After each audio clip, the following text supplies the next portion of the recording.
Welcome to Out of Bounds. This video is part of an overland series from Hong Kong to Singapore and beyond. And today we travel from Kuala Lumpur, the capital of Malaysia, to Singapore by bus. In the latter part of the trip, I make a wrong turn at the border and need to figure things out on the fly. Stay and find out what happened. Let's go.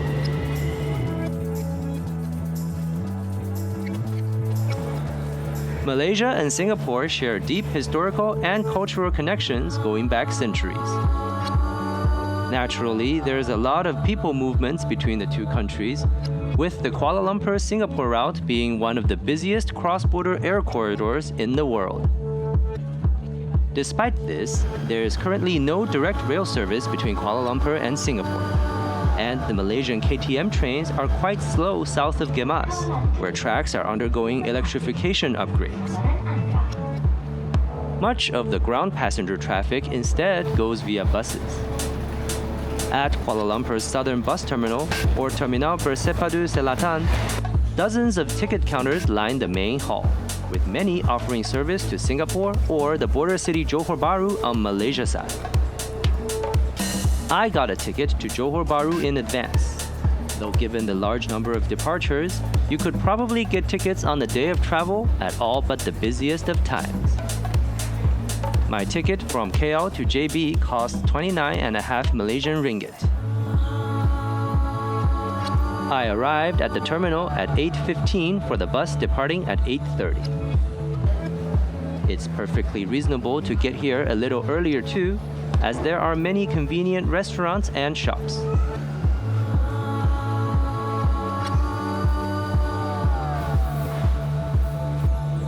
My bus leaves from the lower level.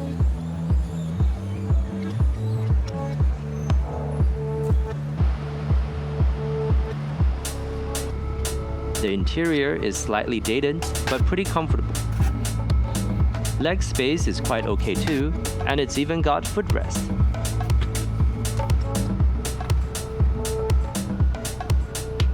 We departed on time at 8:30.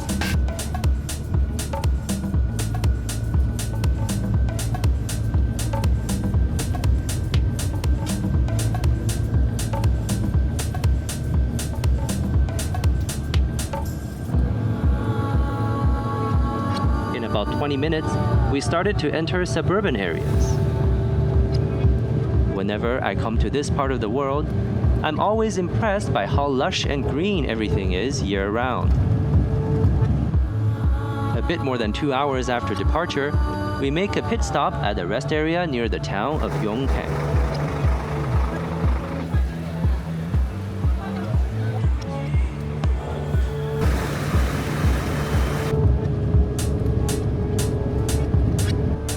At 11:54, we passed through the Skudai Toll Plaza on the outskirts of Johor Bahru. It started raining around here and we'll have on and off rain for pretty much the rest of the journey. About 20 minutes after the toll plaza at 12:17, we arrive at Larkin Bus Terminal in Johor Bahru.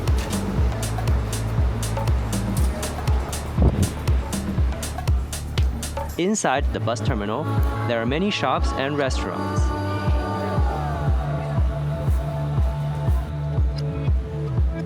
Because it's around lunchtime, I grab a Malay meal and take a short break here.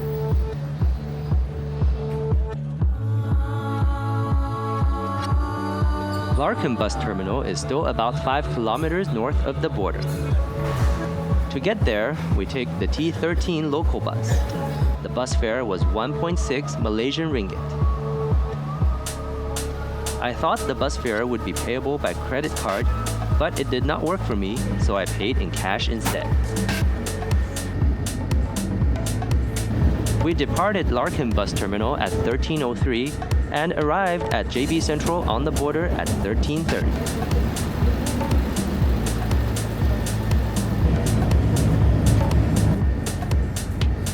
The rain is getting a bit intense outside. While the walkway itself is covered, I was walking pretty quickly. Not knowing where exactly I needed to go, this is where I made a wrong turn. I had originally intended to take the shuttle to Brau, a short international train operated by KTM between JB Central on Malaysia side and Woodlands on Singapore side. From the escalators I used, the train departures hall would have been on the left, but I somehow missed the signs and only saw one that said CIQ Complex pointing to a right turn. Thinking that's the train entrance, it's only after clearing Malaysian border control that I realized the train station was actually hundreds of meters behind me. Oh well, it's too late to turn back now.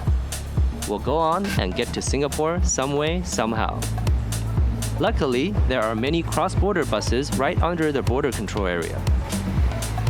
In fact, Singapore's public transit operator SMRT also runs regular buses across the border to here. I got on the SMRT 950 bus. After leaving the Johor Bahru CIQ complex, it will immediately get onto the famous Johor-Singapore Causeway. Completed in 1923, the causeway was the only land connection between Singapore and Johor Bahru until 1998, when the second link opened about 20 kilometers to the west. The causeway remains a very busy border crossing today, with hundreds of thousands of people using it on a daily basis. It is often subject to heavy traffic, though on this particular crossing we get across in just a couple of minutes. After getting off the bus, there's a short walk up to Singapore's border control. The Immigration and Checkpoint Authority of Singapore requires foreign visitors to fill out an electronic arrival card in most cases. The electronic form is straightforward and free of charge, though it's still best to prepare ahead of time. Singapore has also generally stopped issuing passport stamps, and most adult travelers can use an automated channel.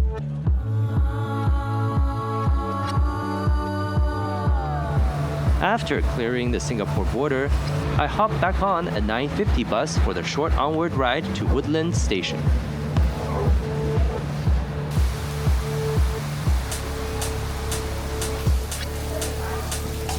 The station complex is quite large and features many commercial establishments.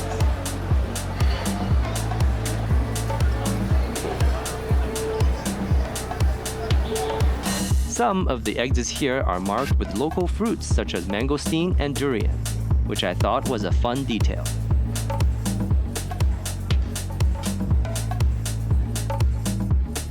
Passengers can either pay with stored value cards or contactless credit cards. Woodlands Station connects with the North-South Line and Thomson East Coast Line of the MRT, Singapore's standard gauge heavy rail metro network. In particular, the Thomson East Coast Line provides direct access to Singapore's core areas around Marina Bay in about 50 minutes. Attention please, the train at platform C will end its service at Bayshore. Rolling stock on the line is the T251 EMU, manufactured by a consortium of Kawasaki and CRRC in Qingdao. Please do not lean against the train doors.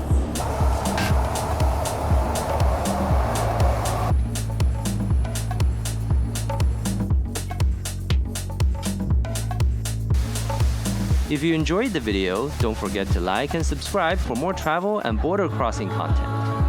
Thanks for watching and see you in the next one.